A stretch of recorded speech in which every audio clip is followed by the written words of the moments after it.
Remember, remember the 5th of November, the gunpowder treason plot. I know of no reason why the gunpowder treason should ever be forgot. Guy Fawkes, it was his intent to blow up the king and the parliament. 30 barrels of powder below, poor old English overthrow. By God's providence he was catched, with a dark lantern and a burning match. Hola boys, let the bells ring. Hola boys, God save the king.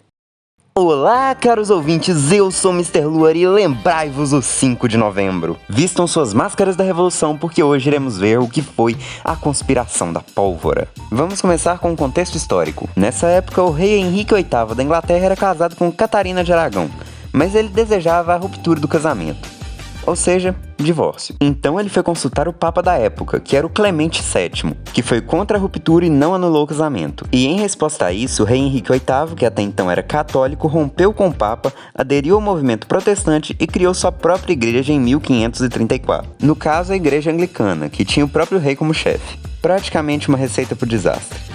Bem, em consequência disso, foram quase 300 anos de conflitos e perseguições religiosas entre católicos e protestantes. Com um rei protestante no poder, os católicos eram considerados traidores da coroa e tinham de praticar sua fé em segredo, correndo o risco de ter que pagar multas, ser preso ou até mesmo ter a sua propriedade confiscada. Henrique e sua filha proibiram monastérios e conventos que não aceitavam a autoridade real e se aproveitavam da religião para perseguir críticos e outros nobres. Em outras palavras, aconteceu o que normalmente acontece quando alguém tem poder divino. Essa pessoa distorce a fé em benefício próprio e pode até mesmo matar em nome de Deus. Perdão, empolguei.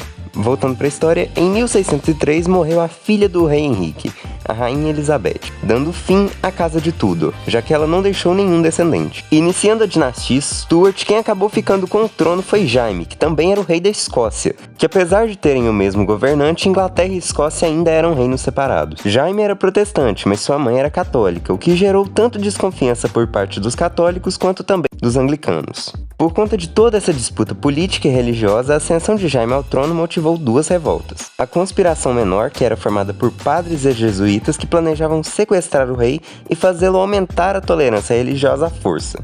O que deu errado, fazendo com que os padres líderes fossem executados e o rei impusesse a expulsão de todos os padres do reino. A segunda foi a conspiração principal, que era formada por nobres que eram católicos clandestinos.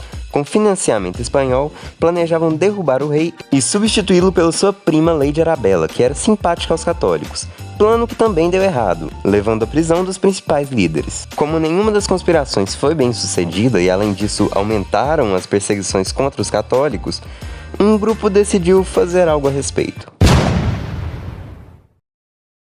Um grupo de 13 pessoas, comandados por um católico chamado Robert Catesby, planejavam assassinar o rei Jaime explodindo o parlamento inglês durante o discurso de abertura, no dia 5 de novembro de 1605, o que acabaria com a filha de Jaime, Elizabeth Stuart, no trono, que na época tinha apenas 9 anos. Dentre estes três integrantes da conspiração, um deles se destacava, Guy Fawkes, que vinha de uma família anglicana, mas quando ele tinha 8 anos, seu pai morreu, o que fez ele se aproximar da família materna, que era formada por católicos clandestinos. Em sua adolescência, tornou-se católico, e aos 21 anos, Guy vendeu uma fazenda que ele tinha herdado e viajou pelo continente para lutar ao lado das tropas da Espanha católica contra os protestantes da Inglaterra. Essa experiência militar o fez ter um papel muito importante durante a conspiração da pólvora, sendo ele o responsável pelos explosivos e pela sua ativação, fugindo pelo rio Tamisa logo depois. Mas eu não vou nem contar pra vocês, isso também deu errado, porque graças a uma carta até hoje anônima entregue a Lord Monteagle, na véspera da explosão, Guy Fawkes foi pego no flagra no porão do parlamento, junto com 36 barris de pólvora. Alguns dos conspiradores tentaram fugir e acabaram mortos, mas os 8 sobreviventes pegaram o pior castigo, ser arrastado por cavalos até a forca e esquartejamento, igual fizeram com Tiradentes. Mas além deles, teve outra pessoa, porque o Robert Catesby, que era o líder, foi se confessar com um padre jesuíta que se chamava Henry Garnet. Na minha cabeça, essa conversa foi mais ou menos assim. Oi, padre, boa noite, tudo bem com o senhor? Então, vim aqui me confessar e o caso é o seguinte.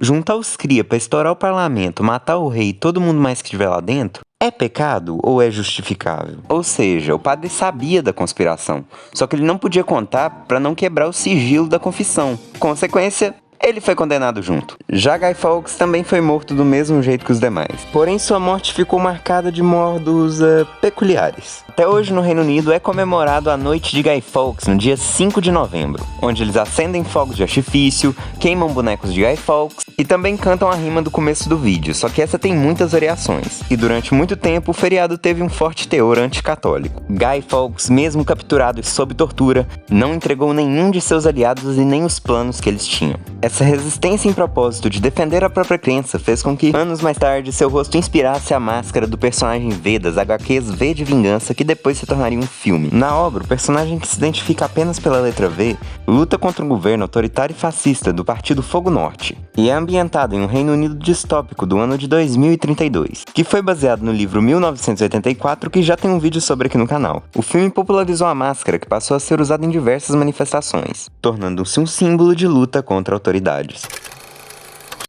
E bem, o vídeo de hoje foi esse. As fontes, como sempre, estarão na descrição. Se quiserem, comentem o que querem ver aqui no canal. E até o próximo vídeo. Bye!